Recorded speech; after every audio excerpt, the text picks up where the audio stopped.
Donc bonjour à toutes, bonjour à tous. Merci beaucoup d'être venus, si nombreux pour ce webinaire, destiné aux adhérents du Mouvement pour une agriculture du vivant, pour vous présenter en exclusivité les résultats d'un travail qu'on mène depuis un peu plus d'un an et demi maintenant avec les équipes du Planet Score. Et donc j'ai le plaisir de présenter, ce travail avec Sabine Bonneau, responsable, directrice du Planet Score. Je te laisse te présenter Sabine. Bonjour Léa, bonjour à tous, ravie d'être avec vous. Donc Sabine Bonneau, je m'occupe des aspects scientifiques et techniques sur le Planet Score, comme on a beaucoup de choses à voir. Je pense que le mieux c'est qu'on passe directement au sujet. Absolument. Donc très brièvement, on va donc vous présenter, une petite introduction quand même pour remettre, le Planet Score dans son contexte d'affichage environnemental et bien vous partager les méthodes de calcul derrière chacun des 2 outils, donc Planet Score et indice de régénération, pour derrière pouvoir, continuer sur les résultats des travaux menés.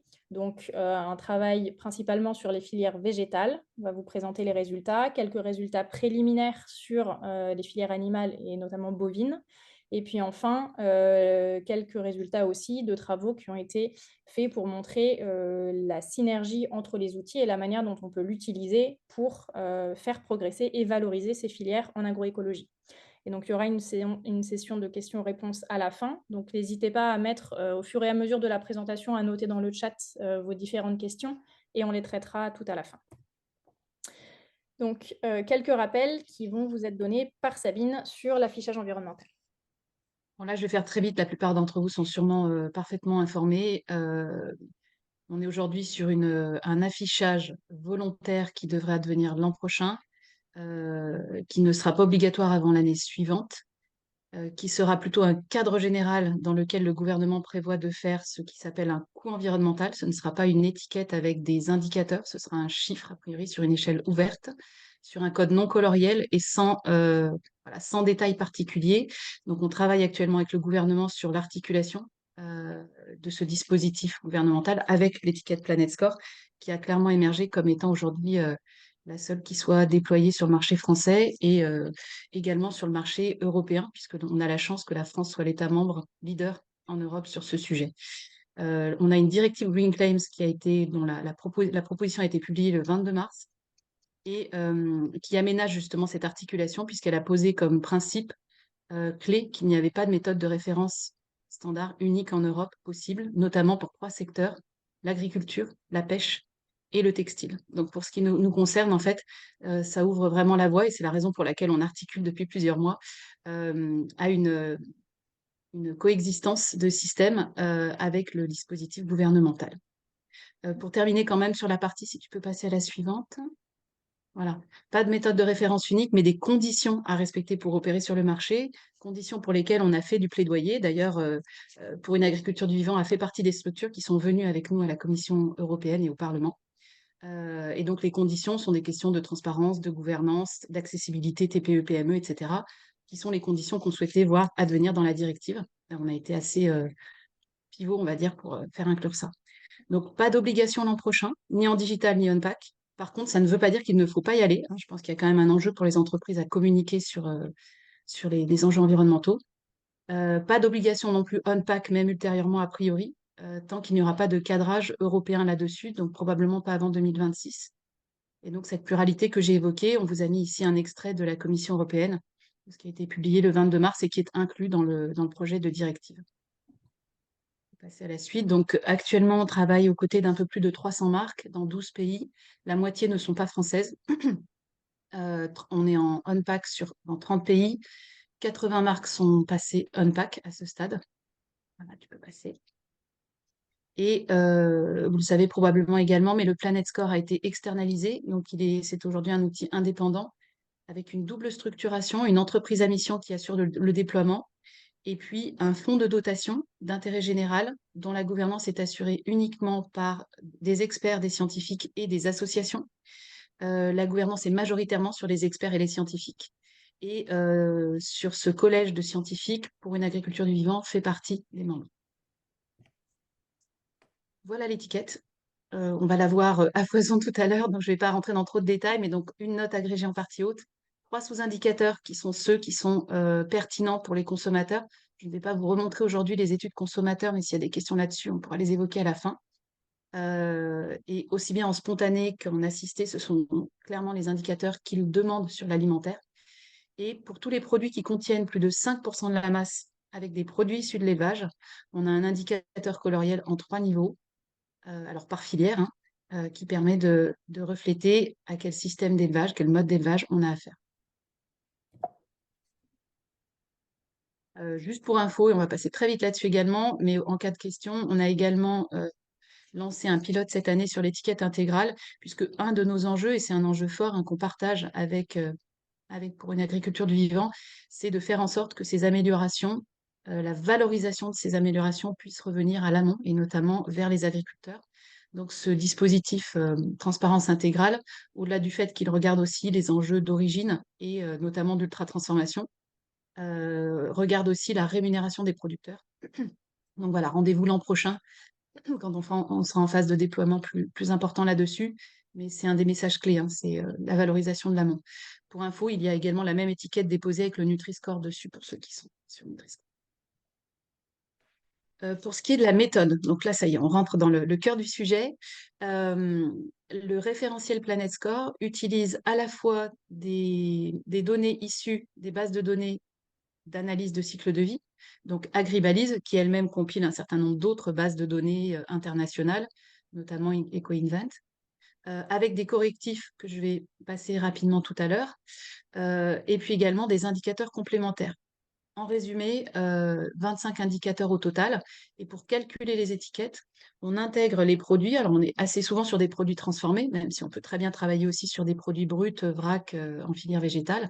Et donc, sur les produits transformés, on intègre à la fois l'amont et l'aval, c'est-à-dire que sur un produit transformé, on aura par exemple la mouture du blé pour une pizza, la transformation, le parage de la tomate, sa cuisson, sa conservation pour le même produit, etc. Donc on a la partie amont, la partie aval, et sur la partie amont, les ingrédients rentrent au prorata de leur masse, multipliés par leur impact individuel.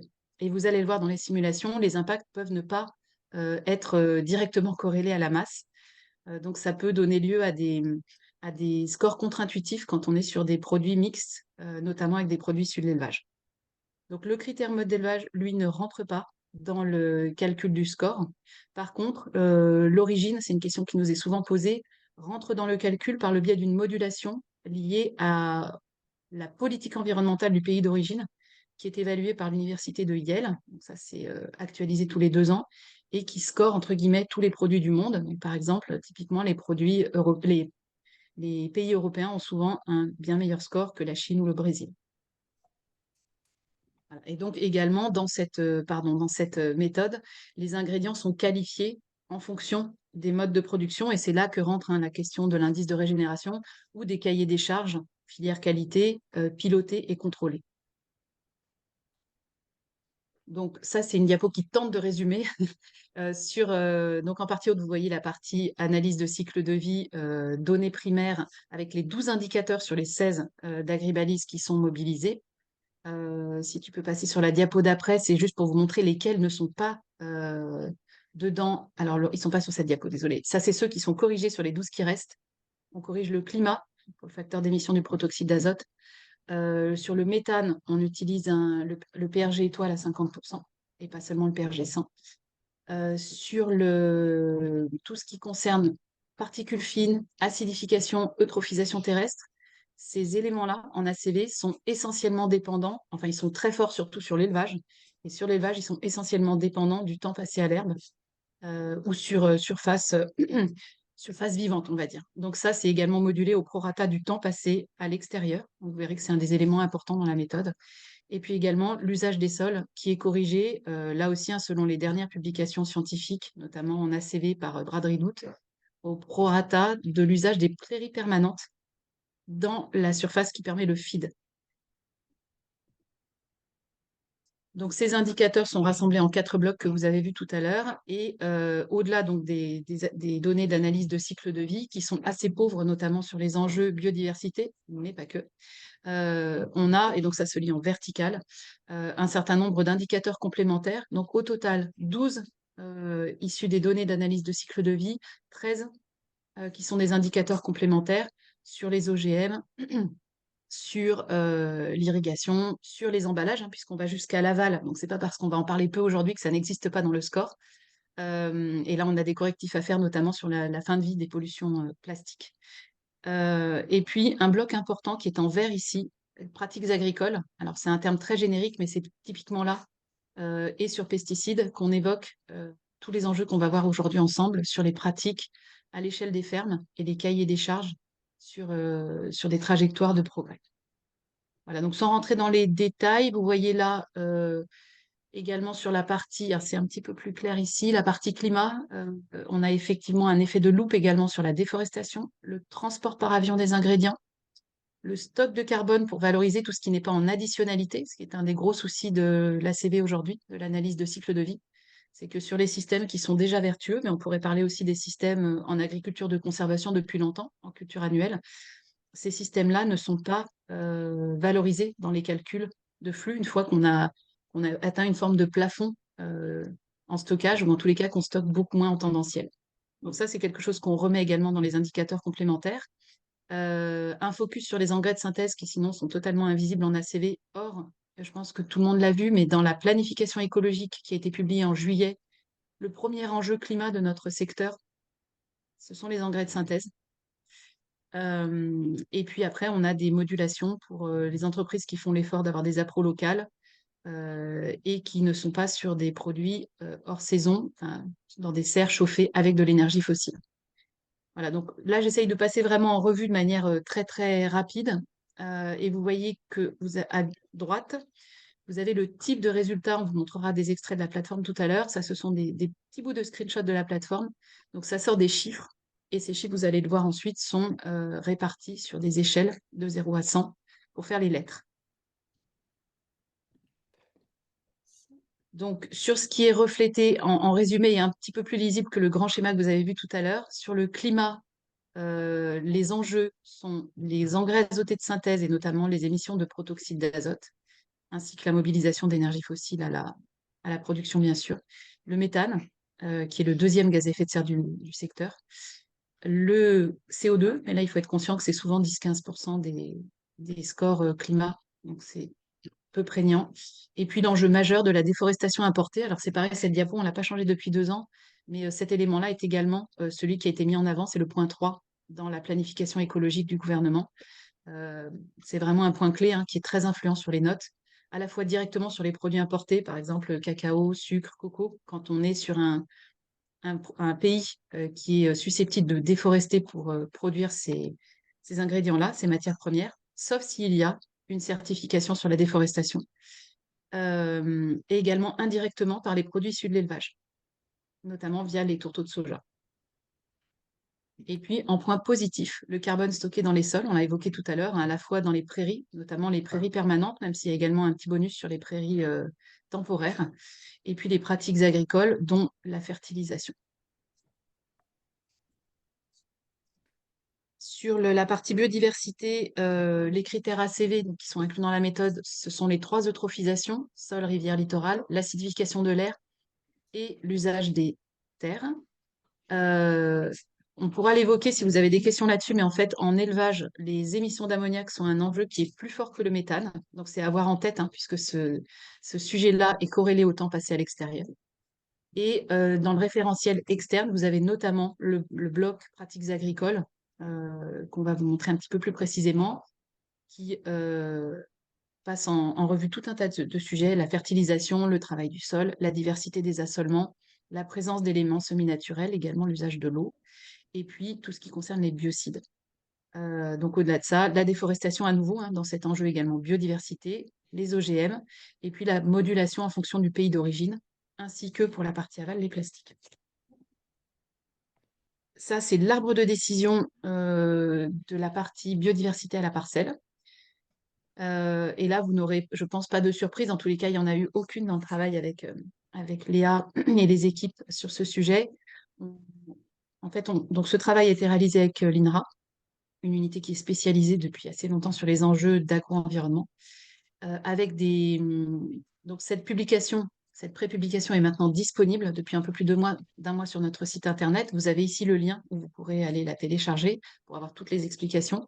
Mais en gros, elle mobilise tous les facteurs qui permettent de calculer en impact prédictif sur la base de cas d'études publiées. On a à peu près 5 pages de publication de cas publiés à la fin de cette note, pour modéliser l'impact sur les espèces mobiles, dites mobiles, donc celles qui volent, celles qui se déplacent au-dessus de la surface du sol, et celles dites immobiles, donc typiquement les vers de terre, mais également les champignons, les bactéries du sol. Donc des éléments très importants, avec une pondération 50-50 entre les espèces mobiles et immobiles. Et vous le voyez ici, des facteurs d'impact, donc qui sont bien décrits dans la note, un par un, ainsi que leur pondération. Pourcentage de haies, taille des parcelles, gestion des intrants, ferti, phyto, la diversité de l'assolement, le travail du sol, sa couverture, euh, incluant l'enjeu des prairies temporaires. Donc vous voyez déjà, effectivement des choses que vous connaissez qui sont dans l'indice de régénération, qui apparaissent clairement ici. On vous dressera vraiment la liste de qu'est-ce qui est commun, aux 2 méthodes, dans un instant. Voilà, sur la déforestation, je passe très vite là-dessus. Ça, c'est la carte sur laquelle on base nos couples ingrédients-origine, sur lesquels, s'il n'y a pas de certification, dès que c'est orange, euh, on estime qu'il y a déforestation avec l'ingrédient concerné. Et ça, c'est l'échelle de Yale, donc l'EPI, qui permet de moduler les notes des 200 pays, avec une modulation qui fait 6 points au total, hein, sur les 100 de la note globale. Sur la partie pesticides, donc là, les critères en ACV qui ont été retirés s'appellent toxicité humaine cancer, toxicité humaine non cancer et écotoxicité eau douce. Ils sont sur des facteurs de robustesse de 16%, sont les seuls à être si bas, donc ils ont été retirés. Et ils sont traités en externe. Là aussi, s'il y a des questions précises, on a mis en annexe des explications sur ce sujet. Donc, on a une méthodologie qui est externe, complémentaire, avec une analyse de l'intensité d'usage des pesticides, basée sur des itinéraires techniques standards ou détaillés, selon le niveau d'information qui nous est fourni. On travaille actuellement avec des filières, notamment filières végétales et d'élevage, avec soit du CAP2ER, soit du HVE. Donc HVE, nous, on n'a pas de bonus label, hein. On a par contre de la data précise qui revient d'HVE et où là, on peut voir sur des collectifs de producteurs, en fait, une forte gradation des pratiques et avec des choses plutôt intéressantes, hein, qui sortent dans les quintiles médians ou supérieurs. Idem sur ZRP, par exemple, ou baby food. Donc, ça reflète à la fois l'intensité d'usage à la production. Il n'y a aucune mention, évidemment, hein, aucune préoccupation sur la question des résidus dans l'enjeu environnemental. Ce n'est pas le sujet, en tous les cas, de cette étiquette environnement. Et donc, également couplé au danger de chaque substance, qui est renseigné sur base bibliographique et réglementaire, et notamment un de nos éléments clés, mais ça n'est pas le seul, est la PPDB, base de données internationale des propriétés des pesticides. Alors, un bref rappel sur l'indice de régénération, si je pense que tout le monde l'a à peu près en tête. Donc, l'indice de régénération qui est également une note sur 100, divisée en différents indicateurs. Donc, en marron, ceux qui sont liés à la régénération du sol, où on va retrouver notamment un indicateur annuel de taux de couverture du sol, un indicateur d'intensité de travail du sol, 2 indicateurs liés au cycle du carbone, et notamment un indicateur sur les entrées annuelles de carbone préalable au stockage, et un indicateur sur les formes de fertilisation azotée, et notamment la part des fertilisations liées à l'azote organique ou aux légumineuses. Ensuite, un bloc sur la gestion phytosanitaire, avec à la fois des indicateurs de résultats, notamment l'écart entre les indices de fréquence de traitement en herbicides et hors herbicides comparés aux moyennes régionales, et un indicateur sur les pratiques mises en œuvre pour améliorer les IFT ou réduire la dépendance du système aux produits phytosanitaires. Un bloc sur la biodiversité cultivée et non cultivée, notamment aujourd'hui encore avec les pourcentages de SIE, et la place de l'arbre ou de projets de plantation, replantation de haies ou agroforesterie intraparcellaire. Et enfin, un indicateur, alors qu'on ne retrouvera pas dans le Planet Score, mais qui est lié au fait que l'agriculteur se forme à l'agroécologie, participe à des journées techniques, à des groupes de progrès avec d'autres agriculteurs. Donc évidemment, au-delà de ces indicateurs de résultats, qui sont ceux que vous allez avoir sur la page résultats d'un indice de régénération, l'indice de régénération, c'est aussi de la collecte de données brutes.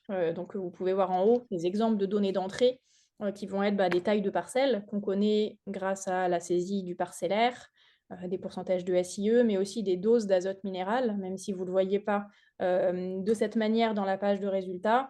on a les doses d'azote minéral, les doses d'azote organique pour l'ensemble des cultures et même à la parcelle. Donc, c'est autant de données qu'on peut utiliser pour alimenter le calculateur du Planet Score et permettre d'obtenir de la donnée spécifique. On a aussi tous les calculs intermédiaires, donc qui peuvent être des pourcentages de culture pérennes dans la SAU, qu'on calcule à partir du parcellaire, et qui peut servir aussi au Planet Score. Et enfin, les indicateurs de résultats, dont certains sont directement utilisés en l'état. Donc, pour récapituler, les données communes, donc toutes celles qu'on peut communiquer au Planet Score pour intégrer dans le scoring d'un produit qui intègre de la matière première issue de filière avec un indice de régénération. On va avoir la taille moyenne des parcelles, le pourcentage de surface d'intérêt écologique sur la ferme, les écarts aux IFT, herbicides et hors herbicides, les données sur la fertilisation azotée en termes de quantitatif, donc nombre d'unités, et forme de la fertilisation, organique ou minérale, et des données relatives au pourcentage de la SAU avec du travail du sol, ce que nous, dans l'IR, on appelle labour ou TCS lourd, et les pourcentages de couverture du sol, ainsi que la diversité cultivée. Donc tout ça peut être communiqué au Planet Score et servir à intégrer le calcul du Planet Score. Donc, on va vous présenter maintenant plus en détail les résultats des études qu'on a menées, et donc notamment, pour commencer, les résultats qui visaient à confirmer la corrélation qu'on pressentait, partageant on va dire une approche commune, une vision de l'agroécologie commune. On avait un peu un enjeu de voir si nos deux outils se parlaient ou allaient dans le même sens, notamment parce qu'ils ont été construits à l'époque, on ne se connaissait pas. Et donc, il y avait clairement un outil, l'indice de régénération, qui était un outil à vocation agronomique, et l'outil Planet Score à vocation plutôt de durabilité, d'impact environnemental. Évidemment, même s'il y a des ponts, il fallait pouvoir mesurer l'étroitesse, on va dire, de ces passerelles entre les deux. Donc, on a profité du projet culture d'industrie sur sol vivant, dont vous avez certainement entendu parler, qui est un des premiers projets collectifs lancés par PADV en 2019. Et donc en 2022, en fin de projet, on a, avec les adhérents participants à ce projet, lancé une étude exploratoire pour évaluer cette potentielle complémentarité entre l'indice de régénération et le Planet Score. Donc pour ça, on a mobilisé les données de 71 exploitations, qu'on a anonymisées bien sûr, qui avaient eu un indice de régénération. Et on a souhaité couvrir 3 productions, donc pas uniquement culture d'industrie, même si évidemment il y avait un intérêt fort sur la betterave sucrière, mais aussi des données en céréales, sur le blé. Et on est allé aussi chercher des données dans une filière en arboriculture, donc en pommes, pour pouvoir couvrir un champ de culture assez large. Donc, on a regardé la corrélation qui pouvait exister entre le score indice de régénération total, donc cette note sur 100, et le Planet Score, qui est donc calculé comme un score sur 100. Sabine, je te laisse expliquer rapidement comment se fait le parallèle entre les scores sur 100 et les lettres. Voilà, bon, ça, c'est juste très rapidement, on est sur des échelles ouvertes qui sont ensuite normalisées pour revenir sur une échelle fermée de 0 à 100, et donc via un calcul logarithmique, et ça permet d'avoir une distribution relativement homogène des produits du marché entre A, qui est de 80 à 100, jusqu'à E, entre 0 et 100, donc par pas de 20. Donc cette corrélation, donc vous pouvez les voir, alors désolé, c'est des graphes, mais vous voyez que globalement, on est sur des pentes donc qui sont ascendantes et qui, avec des points qui sont relativement bien répartis autour de la ligne, ce qui indique des corrélations qui sont assez bonnes. Donc pour vous donner les R carrés qui montrent à quel point les points sont proches de cette ligne de corrélation, on est à 0,56 pour les IR qui venaient de fermes qui produisaient de la betterave sucrière. On est à 0,80 en blé, qui est la courbe du bas, et à 0,81 en pomme. Donc des corrélations qui sont bonnes, néanmoins avec des écarts qui existent. La corrélation n'est pas parfaite, et ça c'est notamment dû à aujourd'hui, on va dire la principale divergence en termes de méthode. Aujourd'hui, c'est dans la manière dont les pesticides sont regardés et sont notés, puisque dans l'indice de régénération, on est avec une approche déjà au niveau de la rotation, de la ferme, de l'assolement complet. et on avait pris le parti méthodologique de regarder pour chaque culture dans quelle mesure l'IFT, comment cet IFT se compare à la moyenne régionale. Mais donc on peut avoir, une très bonne pomme de terre qui a un IFT, hors herbicide de 13 dans une zone où la moyenne est à 16 par exemple. Et inversement, on peut avoir un blé, qui est à 5 et du coup qui est mauvais dans une, zone où la moyenne est à 3. Là où le Planet Score, regarde dans l'absolu cette approche-là. Entre les arbres, là. Donc Ah, on aura merci. toujours merci de couper vos micros par contre pour ceux qui ne l'ont pas fait. On aura, toujours, certaines cultures qui seront meilleures, que d'autres parce qu'avec, des IFT, naturellement beaucoup plus faibles. Ça, c'est un travail qu'on est en train de poursuivre, hein, de continuer, notamment pour, à la place de récupérer uniquement le résultat final de l'indice de régénération, qui est cet écart à la moyenne de l'IFT, de pouvoir simplement intégrer les IFT bruts, hein, chose qu'on n'a pas eu le temps de faire pour le webinaire d'aujourd'hui, mais qui est tout à fait possible et qui devrait encore davantage renforcer la corrélation.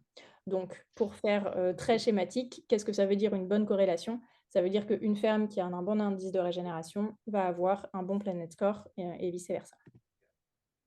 Léa, juste si je peux faire Bien une sûr, petite mention là-dessus, on ne prend en effet pas les écarts aux IFT, mais bien les IFT eux-mêmes. Et si possible, et ça c'est un point qui est important euh, pour quand on rentre vraiment dans du détail, on a les IFT herbicides et les IFT par ailleurs insecticides et fongicides.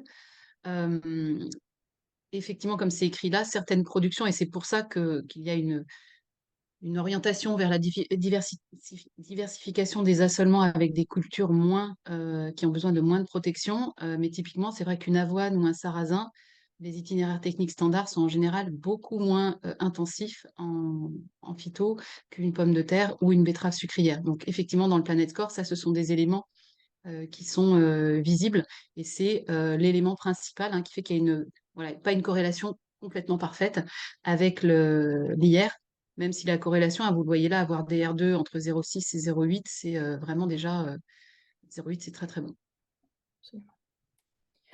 Un petit, regard aussi côté animal.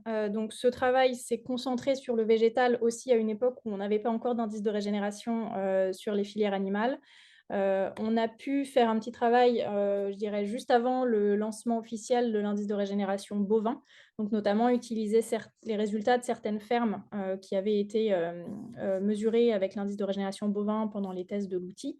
Et donc on a pu, je dirais un peu en avant-première, commencer à scorer aussi, ces fermes-là, ces produits-là, sur du lait notamment. Pour rappel, donc je passe assez vite, dans un indice de régénération bovin, vous avez 2 indices de régénération pour le prix d'un. Le premier, c'est celui que je vous ai montré tout à l'heure, donc sur la partie culture qui intègre les prairies, naturellement. Et le deuxième IR, qui est celui vraiment sur le troupeau, qui est aussi un IR sur 100 points et qui va regarder notamment l'autonomie alimentaire du troupeau, sur la partie énergie, donc plutôt fourrage, et aussi sur la partie protéines, qui pèse assez lourd dans le score, 25 points sur 100. On a ensuite des indicateurs sur l'alimentation, la nature de la ration et notamment la part du pâturage ou des fourrages dérivés de l'herbe, même s'ils sont conservés dans la ration. Un indicateur sur la productivité des prairies, un indicateur destiné à valoriser toutes les stratégies agroécologiques, de production du fourrage, pour voilà, maximiser le potentiel de production de son agroécosystème, et puis 2 indicateurs sur, la partie plutôt, santé du troupeau.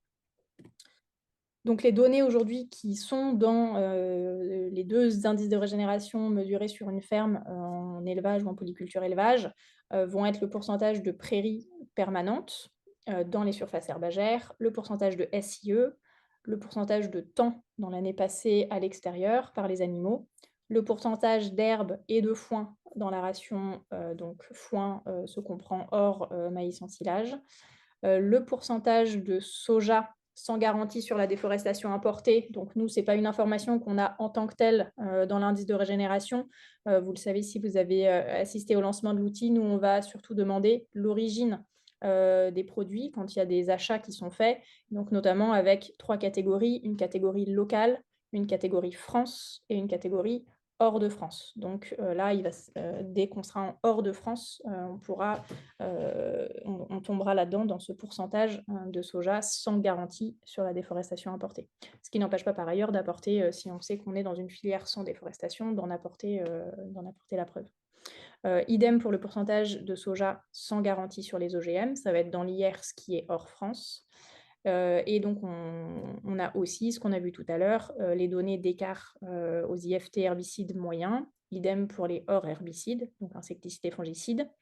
La réduction de l'usage des antibiotiques pour les animaux, qui correspond à nos catégories sur la stratégie pour la bonne santé du troupeau, qui sont les niveaux A ou B. Et enfin, les éléments sur la fertilisation, comme évoqué précédemment. Alors, pour vous présenter, donc aujourd'hui c'est un peu préliminaire, je vous présente juste 2 cas un peu types, 2 fermes laitières, donc qui sont des vraies fermes. Première ferme qui est un système de plaine, sur une ration type herbe, maïs grain, non pâturant, donc avec très peu d'accès à l'extérieur, mais une ration donc herbe et beaucoup de métail aussi en complément du maïs. Et donc une ferme, vous voyez là les 2 indices de régénération de cette ferme, très avancée sur la partie culture, donc avec une approche agronomique très poussée, notamment vers la conservation de sol, une grosse productivité via les métails, les intercultures, etc. Et sur la partie troupeau, donc un système très productif en lait, donc avec une autonomie partielle, on va dire, un peu de marge de progrès encore, et puis une utilisation de l'herbe qui n'est pas très forte, notamment à cause de cette stratégie, enfin liée à cette stratégie d'utilisation des métails et du maïs qui est important dans ce système-là pour la production. Donc vous voyez à droite, Sabine va vous présenter quel Planet Score cette ferme a obtenu. Voilà, donc là, on est sur un Planet Score B. Alors, c'est pas un B+, 64, le B démarre à 60. On est sur à peu près, alors tu l'as évoqué, 78% d'herbe en ration annualisée, aucun accès à l'extérieur, aucune prairie permanente. Donc ça, ce sont 2 éléments importants. Comme je l'ai mentionné tout à l'heure, on a à peu près 40% des scores d'impact en analyse de cycle de vie qui sont liés à l'ammoniac, aux émissions d'ammoniac. Et ça, c'est modulé sur le temps passé dans des zones herbagères. Donc là, si on a 0% de temps passé à l'extérieur, c'est quelque chose qui est impactant en fait sur les étiquettes.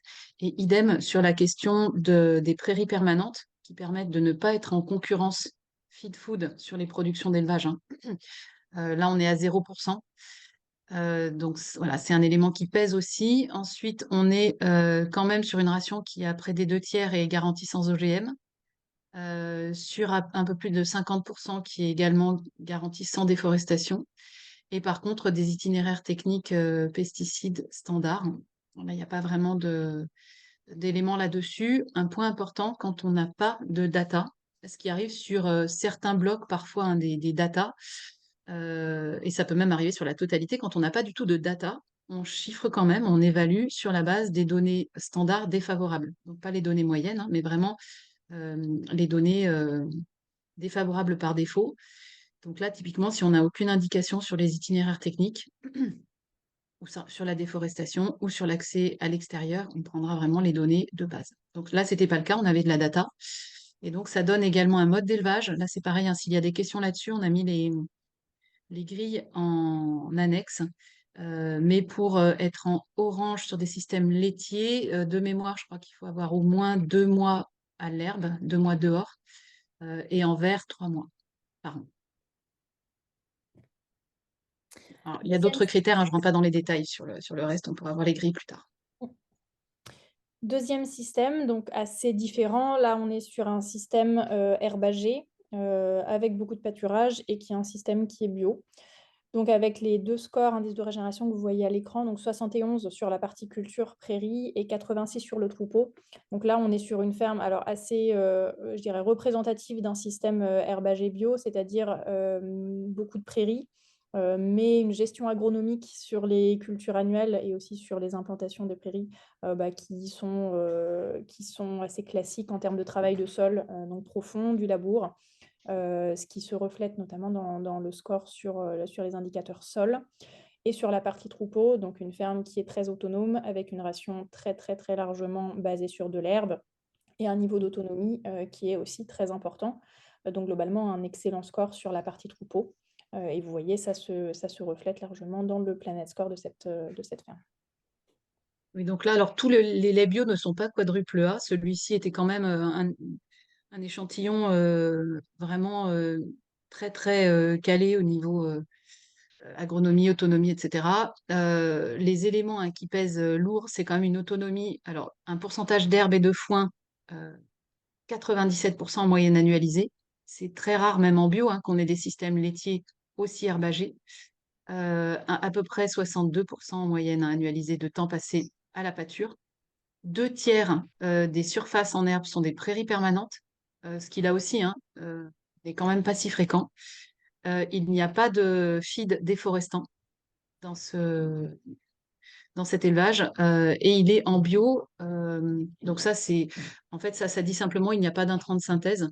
Mais c'est je crois, sur un système comme ça, la seule plus-value qu'il y aurait sur la partie bio, parce que le reste est déjà très vertueux.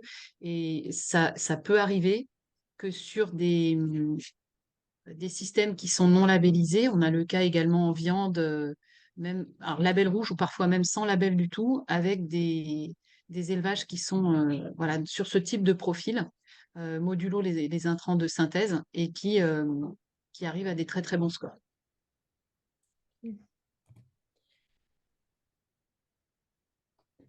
Vas-y Sabine, si tu veux présenter. Alors là, du coup, on ne vous a pas fait l'affront de faire une droite puisqu'il n'y avait que le début du travail. On a 2 IR, ce sont les blocs, les barres roses. Néanmoins, pour dégager une tendance, on a mis là quelques cas types hein, qui ne sont pas qualifiés de manière ultra précise, mais depuis des systèmes avec du feed déforestant et également un certain nombre de paramètres plutôt standards, jusqu'à des systèmes très herbagés comme celui qu'on vient de voir. Donc le non pâturant est ici. Donc on a des systèmes qui sont plus intensifs et bien sûr plus impactants au niveau environnemental. Mais là, vous voyez à peu près la gradation qu'on a en Planet Score, donc les barres bleues. Et on voit bien, donc ça sera raffiné dans le travail de corrélation avec l'IR bovin. Mais on voit bien que voilà, on a une tendance là aussi qui se dessine, qui sera validée ultérieurement avec Absolument. davantage d'IR. Donc l'enjeu, des prochains mois, à construire avec vous évidemment, c'est de pouvoir, aller, faire des indices de régénération bovins sur des systèmes variés, le plus possible en travaillant sur ce travail en collectif, pour pouvoir répliquer le travail qu'on a fait en végétal et pouvoir confirmer, vérifier, confirmer cette corrélation entre indice de régénération bovin et Planet Score. Je fais juste une petite mention. Tous les éléments qui sont là sont pour nous mobilisables parce que ce sont des données qui sont pilotées sur les fermes avec des diagnostics et avec des contrôles, bien sûr. C'est-à-dire que là, on n'est pas sur des choses qui sont du déclaratif, ce sont des éléments sur lesquels on a de la data qui est tracée. Absolument. Alors maintenant qu'on a confirmé, cette corrélation, donc on est très content, de voir que les progrès qui sont faits sur le terrain avec l'indice de régénération, peuvent être observés dans le Planet Score. On a fait tout un travail, notamment avec, des adhérents au mouvement, et les équipes du Planet Score, de comprendre, comment est-ce qu'on peut utiliser cette complémentarité entre indice de régénération et Planet Score pour accélérer, la transition des filières, mais aussi valoriser et lever un peu ce frein que je pense, vous partagerez avec moi, qui est qu'aujourd'hui, la valorisation de ce qui est fait dans les filières agroécologiques est un enjeu majeur. Donc, on voit deux usages qui sont complémentaires, hein, l'un et l'autre, à cette complémentarité. Le premier, c'est de pouvoir travailler sur la priorisation de l'embarquement de ces filières, de son amont agricole, donc à partir de scoring qui sont faits par les équipes du Planet Score pour faire un peu un état des lieux des différents produits, ou en suis-je sur l'affichage environnemental des produits, pouvoir prioriser derrière les matières premières qui sont les plus impactantes, qu'il faut pouvoir améliorer pour espérer voir des progressions sur le Planet Score, et donc derrière prioriser l'accompagnement des filières avec lesquelles on va travailler dans cette transition agroécologique, notamment en faisant le lien avec PADV et l'accompagnement filière que nous faisons. Et en parallèle, on peut aussi l'utiliser en valorisant des filières agroécologiques existantes donc pour aller mobiliser cette donnée qui, comme l'a dit Sabine, notamment en filière, est une donnée qui est collectée avec un grain qui est assez fin à la parcelle, avec une procédure qualité derrière, vous la connaissez, c'est la mise en place avec Bureau Veritas, et qui nous permet donc de passer les données de vos filières au Planet Score pour intégrer des données spécifiques qui, en principe, sont bien meilleures que les données génériques utilisées sinon. Alors, juste quelques mots de méthode, et puis je laisserai Sabine vous présenter vraiment ce travail de simulation. Donc, la méthode, c'était de simuler une augmentation du pourcentage de matières premières agroécologiques. On a pris l'IR moyen de différentes filières accompagnées par PADV et de mesurer l'évolution du Planet Score lié à ces augmentations de pourcentage de matières premières. Donc l'idée, c'est de projeter un Planet Score cible qu'on souhaite atteindre et du coup de pouvoir prioriser ce plan d'action, donc quelles matières premières sont prioritaires et pouvoir dimensionner le plan d'action d'accompagnement des filières pour l'atteindre. Notez, pour que ce soit bien clair après, dans une simulation, quand on va mentionner on passe à 75% de blé en agroécologie, ça veut dire qu'on a attribué à 75% des volumes de blé l'indice de régénération moyen, donc de la filière blé agroécologique de référence, et donc 25% des volumes restants sont avec les données de blé génériques.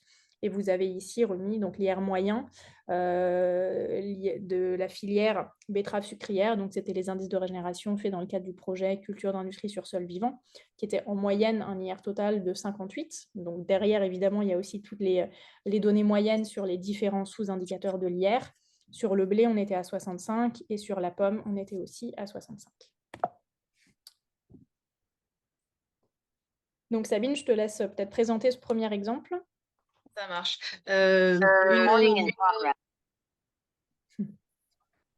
Coupez bien vos micros pour ceux qui ne l'ont pas fait, s'il vous plaît. Donc, une première illustration avec un produit de pâtisserie avec fruits et beurre. Je précise qu'on a fait toutes les simulations pour l'exercice d'aujourd'hui à isomasse des ingrédients dans les recettes. C'est-à-dire qu'en fait, une des possibilités, quand on travaille l'impact environnemental d'un produit, c'est également de retravailler les pourcentages pour que les matières les plus impactantes soient diminuées, en clair, si on n'a pas de démarche qui soit engagée sur cette matière première-là. Là, donc, on est à isomasse dans le produit. Donc là, on est sur une situation initiale avec une note C et des notes, vous le voyez, on est sur de la pomme. La pomme est une production assez intensive, notamment sur l'usage des phytos. Donc une note qui n'est pas du tout excellente en biodiversité, qui n'est pas non plus excellente en pesticides. Et puis sur la partie climat, on a un assez gros enjeu sur le beurre, sur ce produit, notamment avec là dans la situation initiale, donc tout ça évidemment, ce sont des cas théoriques, hein, un beurre qui est non tracé, simplement origine UE. Donc ça veut dire par défaut un feed qui contient beaucoup de maïs, des tourteaux de soja importés d'Amérique du Sud sans garantie sur la déforestation, notamment, et donc pas d'accès non plus à l'extérieur par défaut. Je précise Donc ça avant veut de dire... passer à la suite, juste pour que ce soit bien clair, parce qu'on ne l'a pas forcément précisé, le petit carré que vous voyez en bas avec les cases, les chiffres dans les cases et les couleurs correspondent bien à l'étiquette. Donc le chiffre de gauche, le C à 55,8, eh bien, ce qui permet d'attribuer la note C qui est jaune dans l'étiquette du haut. Et c'est la même chose donc sur pesticides, biodiversité, climat. À chaque fois, vous avez l'étiquette, enfin la couleur correspond à celle de l'étiquette. Et comme ça, vous avez la donnée chiffrée qui permet aussi de voir des fois des améliorations sur le score qui ne sont pas assez importants pour se traduire par une évolution sur l'étiquette. Voilà, juste pour que ce soit bien clair. Donc voilà, première étape des simulations. Alors on les fait vraiment pour vous montrer la sensibilité, hein, sur un produit comme ça, en fait. Même quand on met 50% de pommes avec l'IR qui a été évoqué tout à l'heure. Donc là, on n'a pas travaillé, ça pourrait être aussi un développement sur, par exemple, le meilleur quartile.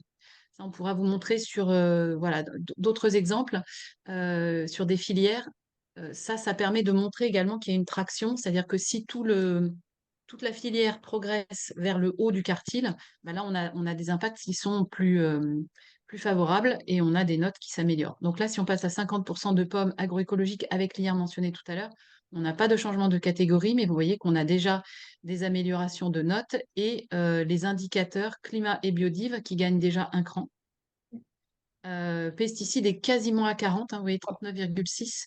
Donc là, ça veut dire que si on avait, ce qui n'est pas le cas dans cet exemple, de la data précise, dès qu'on a de la data précise phyto, en général, ça améliore les notes parce que la data défavorable, voilà, est par défaut assez conservatrice.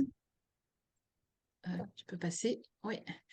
Si on passe à 75% de pommes, agroécologie, là, on arrive en B. Donc, ça permet de changer de catégorie et d'améliorer également la jauge pesticides. Mais vous voyez qu'il y a quand même encore voilà, une forme d'inertie puisqu'il y a d'autres ingrédients que la pomme dans ce produit. Si tu peux passer à la suite. Et en fait, alors ça peut être contre-intuitif, mais quand on est sur un produit, là, il n'y en a pas non plus, enfin, 8%, ça commence à être quand même un peu, mais si on veut vraiment arriver à faire bouger ce produit, il faut travailler. Là, on a fait une simulation avec le beurre, euh, parce que c'est un produit qui ne pèse pas seulement 8% de l'impact global, puisque quand on met 8% de la masse multiplié par l'impact en valeur absolue du beurre, ben en fait, on est sur quelque chose qui typiquement est un impact plus élevé que les 14% de blé. Donc là, vous voyez ce que ça donne avec des cahiers des charges à l'herbe. Donc on a mis, voilà, juste pour que vous sachiez qu'il y a là aussi des gradations possibles. On peut avoir des beurres herbagés, mais justement pas forcément beaucoup de temps à l'extérieur.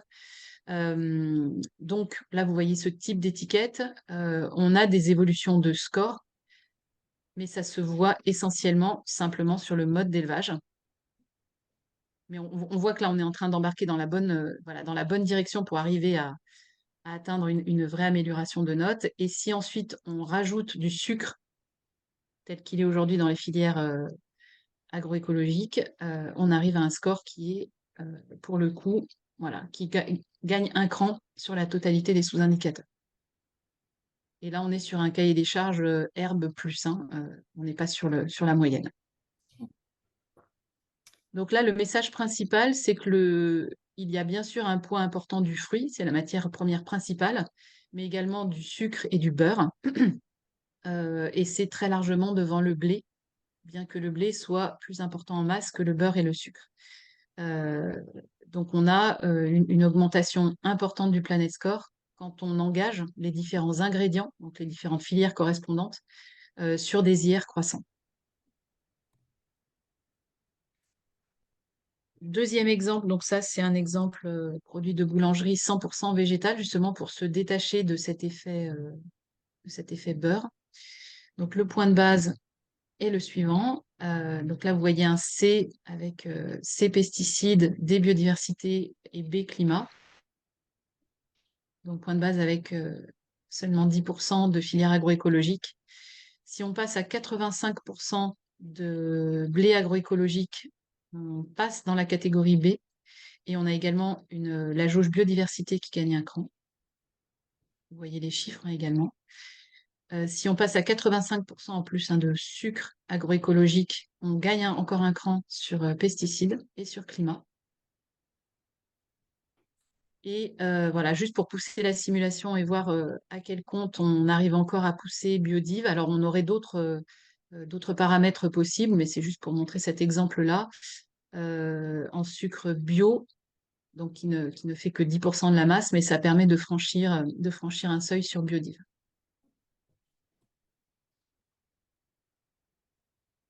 Donc une amélioration qui est nette, hein, avec une augmentation des volumes de blé et de sucre en agroécologie et des améliorations sur également évidemment les différents indicateurs.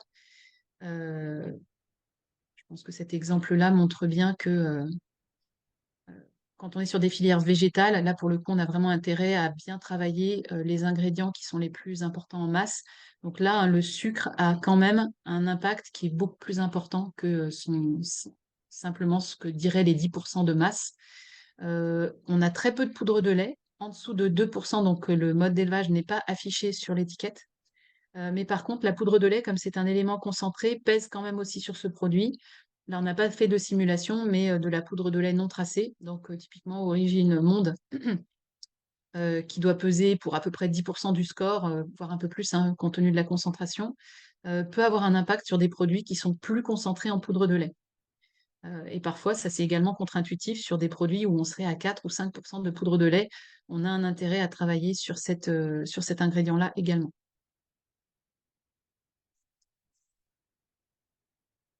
Voilà, et sur ce dernier exemple, donc là, on est sur un produit de boulangerie sucré, incluant du beurre. Alors d'ailleurs, ici, vous voyez une petite recette théorique en haut.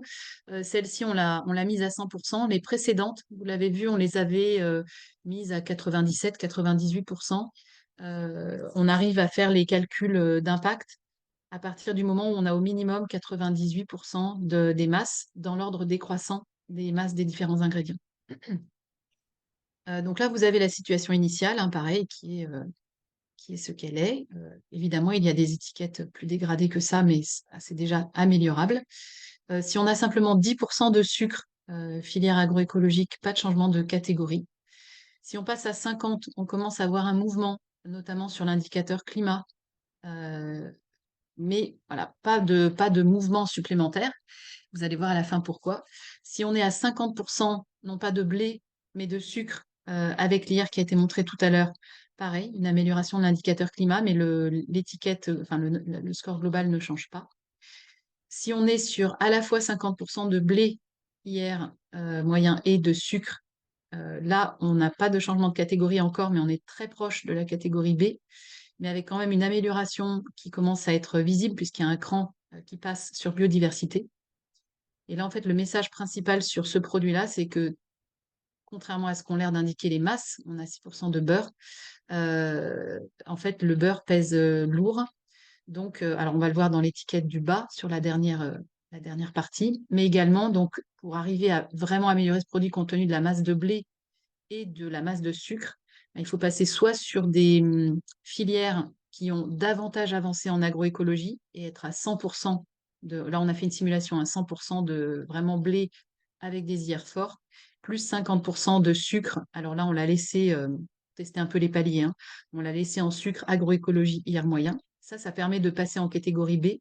On pourrait imaginer que voilà, être à 75% de blé IR+, et 75% de sucre AE permet également de le faire.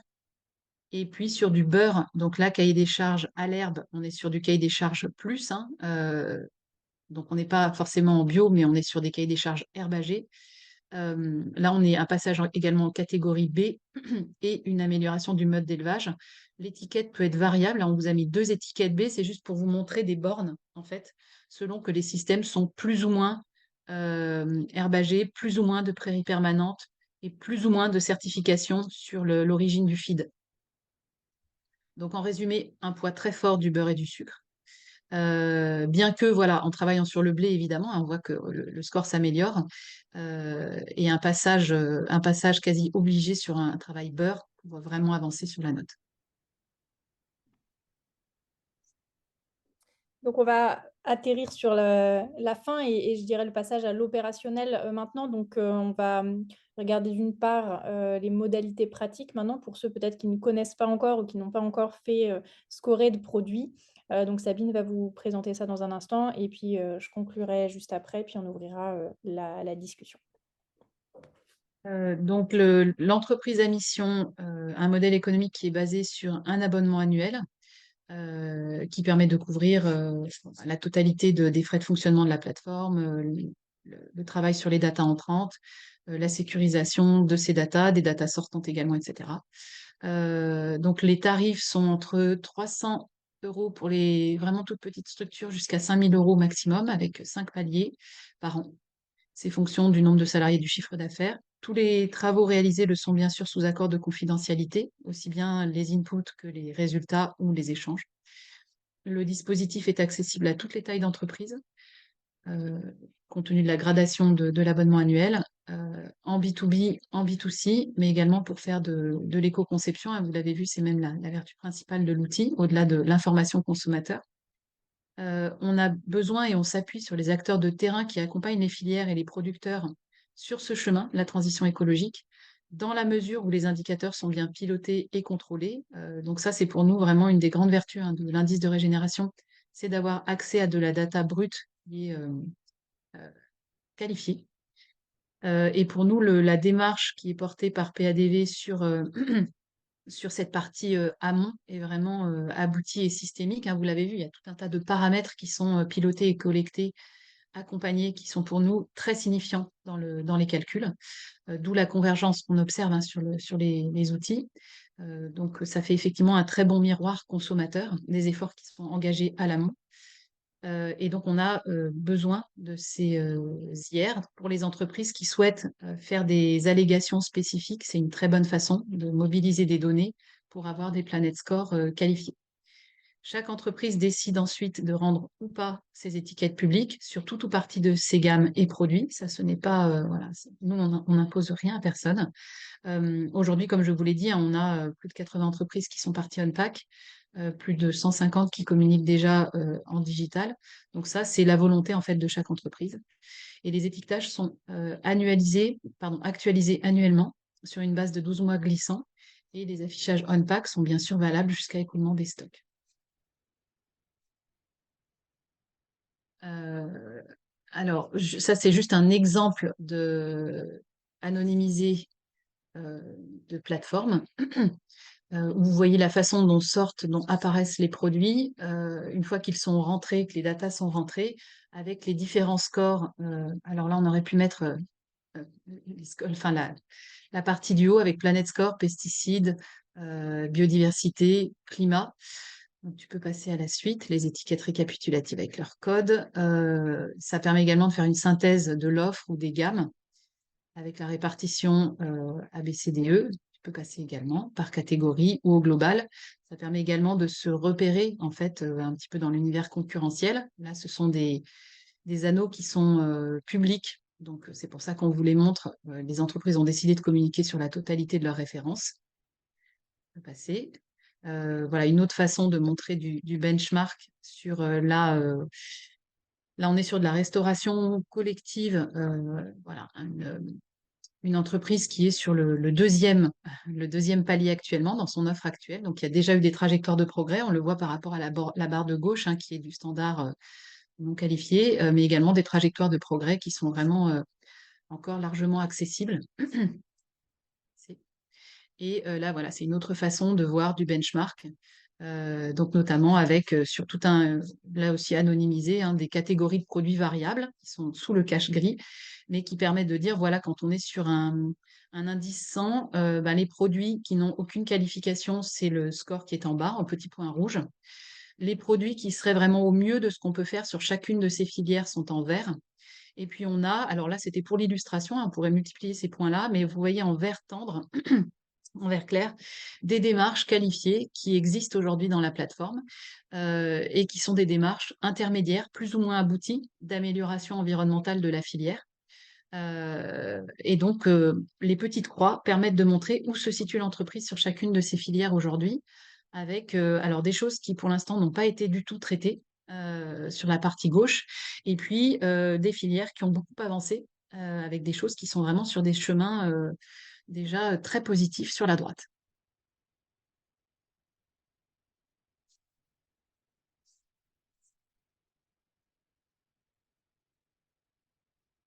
Alors Léa, je ne sais pas si c'est toi qui fais la Pardon. conclusion. Oui, non, tout à fait, j'avais oublié de réactiver mon micro. Euh, D'accord. on est très heureux effectivement de confirmer avec ces travaux une corrélation qui est bonne aujourd'hui, très bonne sur certains produits, entre IR et Planet Score.